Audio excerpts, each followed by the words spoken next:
Let's see how to tell if your iPad is being tracked. In the first step, open Settings. Next, go to Privacy and Security. Later, choose Location Services. In the next step, open Settings, then select Wi-Fi, then look for unfamiliar connected devices. In the next step, open Settings. Next, go to Privacy and Security. Later, tap on Tracking. In the next step, open Settings, then select Safari. Then go to Advanced and review website data. In the next step, open Settings.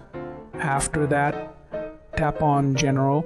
Then open VPN Device Management. You are good to go.